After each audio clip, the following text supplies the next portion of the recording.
Hey friends, I am here to talk about Metal Slinger. I am 50% of the way in, or 32 chapters. So I'm going to be doing spoilers up through all that. So when I first started this book, I knew literally nothing about it except for the fact that everyone's excited about the big twist at the end, which I have no idea what that's going to be. But I'm pretty stoked about the 50% twist that I just hit that I'll talk about in a moment. But this story, every single time I think I have an idea of where the story is going, it just takes a complete right turn into not what I expected.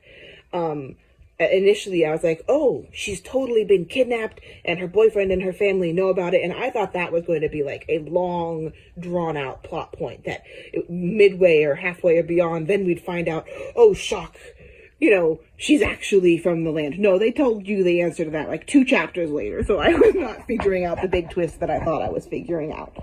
And then Acker, her childhood friend who she had forgotten about because everyone was doing awful magic on her, shows up and helps her escape. And I'm like, oh, this is great. They're going to get on the boat. They're going to go home. She's going to see her family. No, this leads into like 10 chapters of stranded on a boat in the middle of the ocean.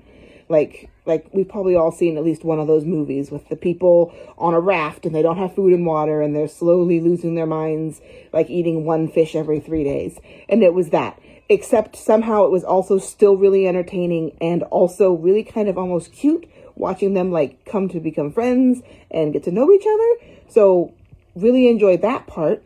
And then after that, we knew that since she was supposed to have magic, and the magic comes from the land, and the moment she touched land, the magic was gonna all rush back into her. And normally they grow up with it and they get the magic steadily. And so she gets back to land and it's just poof, she's down for the count, not doing great. And everyone's hunting her. And again, I thought they're gonna get to land and they're gonna be happy. No happy land, danger land. Running around, people are chasing them. And Acker is taking such good care of Jovi. And also, I feel like you see people and they're like, ooh, top 10 book boyfriends. I don't think I've ever seen Acker on there. And I don't understand it because he seems really, really great. And so that means either he's underappreciated or is he gonna mess up? I'm afraid that means that something terrible happens to make him not be on people's lists. Because I feel like he should be on people's lists right now. That's how I feel. And so where I am right now is she's finally got her magic back. They went to a healer. She's not dying from magic overdose anymore. And they go to the dark forest. And of course, the moment oh, this is a mysterious forest where if you go in, you never come out. And no one ever goes in there. They're going into the magic forest. You don't put in a magical dark forest that if you go into, you never come out without having your main characters go in there. So I knew, I was like, oh my God. What I wasn't expecting was the bird. This bird was her pet bird. And he followed her to her boat. He followed her across the ocean. I'm like, oh, her beautiful pet bird. He's like a big monster crow thing. Very nice bird. And then he gets stronger and stronger. He starts taking down people. Okay, this is a super powerful bird, but oh, good bird. The bird is one of her 2 friends from the island nation, and he's a shifter.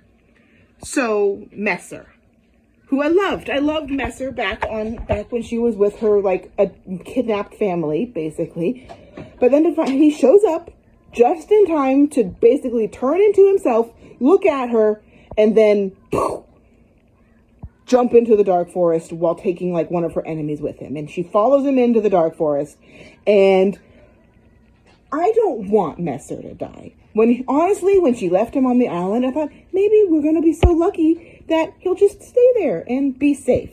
Because he was so perfect for the lovable friend who is going to die by the end of this book. And then he showed back up and he gets knocked into the dark forest.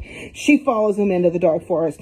Acker follows Jovi into the dark forest. And that's where I stopped. But I can't help but think, did Messer follow her because he cared about her? Or because her stupid, awful ex-fiance told him to, and he's actually a spy?